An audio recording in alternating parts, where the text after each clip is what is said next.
There are multiple parameters to it. One is बच्चे का wait क्या है, दूसरा क्या एनवायरनमेंट में है, और तीसरा एक्टिविटी क्या है। अगर हम ये तीनों चीजें क्लब करें तो we'll get the right answer. अगर 10 किलो का बच्चा है तो 1 लीटर पानी पीना चाहिए। अगर बच्चा 20 किलो का है तो 1500 ml bare minimum fluid requirement है। So we want to understand this part. This is the first part कि बच्चे का वेट कितना है। फिर एनवायरनमेंट, अगर बच्चा धूप में खेल रहा है या इंडोर्स पढ़ाई कर रहा है तो इन दो बच्चों का रिक्वायरमेंट पानी का अलग हो जाता है, क्योंकि इनका वाटर लॉस जो है स्वेटिंग की वजह से अलग अलग है। Third thing is activity, a child who is playing football versus a child who is playing chess, sitting down and studying and activity wise this. And the fourth feature is the temperature. When it's 5 degrees or 10 degrees, the child is not going to drink as much, want to drink as much fluid as much he's want to drink when it's 45 degrees. So all of these factors अलग अलग part play करते हैं और आपको सारी चीजों को combine करके समझना है कि बच्चा को कितना रिक्वायरमेंट है। बट रफली आप इस हिसाब से पकड़ सकते हैं कि बच्चे का जो वेट है उसके आगे बच्चा अगर 25 kgs का है तो 2.5 लीटर रफली पीना चाहिए। And maximum 3 liters 4 liters is more than enough. 3 liters के ऊपर उनको रिक्वायरमेंट है या तो जो फील्ड पे स्पोर्ट्स कर रहे हैं, डिहाइड्रेट हो रहे हैं, तो इन बच्चों को आप एक बॉटल खेलते हुए जाने के टाइम पे प्लीज भर कर दीजिए ताकि वो डिहाइड्रेट होकर ना आए। बढ़ते बच्चों के लिए a well balanced diet is what we recommend. बच्चों का एडल्ट के हिसाब से प्रोटीन रिक्वायरमेंट वेरी करता है और हम रेकमेंड करते हैं कि 1.5 to 2 ग्राम्स पर केजी पर डे बच्चा प्रोटीन खाए। अब बच्चे को ये प्रोटीन रिक्वायरमेंट है और हम प्रेफर करते हैं कि ये डाइटरी सोर्सेस से आए rather than eating something like protein powders. The child can eat something rich in protein, which is dal. इसके अलावा दूध और दूध के प्रोडक्ट है, राजमा, छोले, चने, ये सारी चीजें जो है दे आर प्रोटीन रिच। और जो नॉन वेजिटेरियंस है उनके लिए एग और मीट का भी ऑप्शन है। A good amount of good fat is required, small quantities, and it goes in with the protein. तो अगर आपका प्रोटीन का सोर्स अच्छा है तो the child is also receiving fat. Try feeding the child some amount of raw fat, जो कि जैसे बटर है, हम ऑलिव ऑयल है, घी है, ये सब हम कुकिंग में जब यूज करते हैं तो उसको फायर पे डालने से उसका न्यूट्रिशनल वैल्यू 0 हो जाता है। So we want to use less oil during cooking, but maybe put in 1 scoop of ghee or raw oil in the food. This gives the child polyunsaturated fatty acids.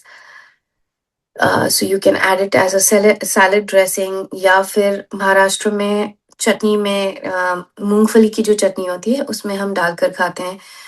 Bihar और बंगाल के side में ये बैंगन के भरते में कच्चा जो तेल डाल के खाते हैं, तो ये हमारे कल्चर में सारी जगह इनग्रेन्ड है। इसके अलावा जो बचा हुआ आधा प्लेट है बच्चे का, उसमें फाइबर जो कि फ्रूट और वेजिटेबल के थ्रू आना चाहिए और कुछ अमाउंट में कार्ब्स आना चाहिए।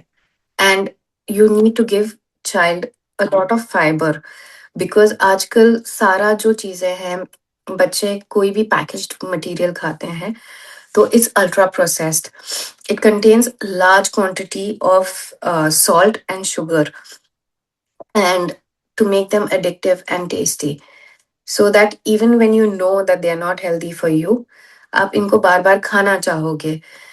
तो हेल्दी डाइट में well balanced diet, reduce your junk, good amount of fluid intake, good amount of vegetable intake is also necessary. Indian diet में हम बहुत ज्यादा सॉल्ट भी इंक्लूड करते हैं और नमक अगर कम पड़ जाए तो हम ऊपर से भी डालते हैं। तो ट्राई अवॉइडिंग, जो खाना बनते हुए बन गया है उसमें जो नमक जा चुका है ठीक है, बट ऊपर से नमक ना डालें खाने में, क्योंकि ये भी किडनी पे प्रेशर देता है ज्यादा नमक को किडनी को फ़िल्टर करना पड़ता है, एक्स्ट्रा जो हम खा रहे होते हैं और कई बार इनसे ब्लड प्रेशर भी इंक्रीज़ हो रहा होता है। ये सारी चीज़ें किडनी के लिए बहुत ही ज़्यादा डेट्रिमेंटल है।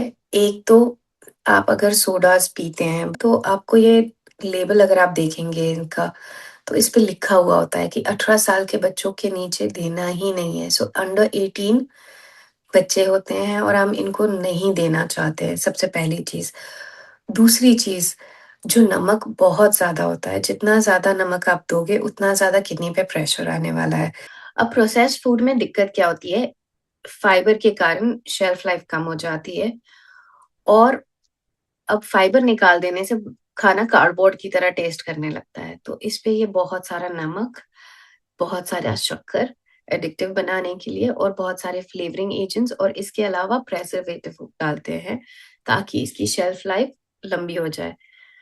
तो ये किसी के भी लिए अच्छा नहीं है, ना कि आपके लिए, ना आपके बच्चों के लिए। तो आप इससे जितना ज़्यादा दूर रहेंगे, उतना ज़्यादा अच्छा है। और आजकल एक नया ट्रेंड आ गया है जिसमें लोग एक तो खाने के साथ अ, फ्रेंच फ्राइज़ जिसमें ऑब्वियसली बहुत सारा नमक होता है और उसके अलावा एक सोडा पी रहे होते हैं।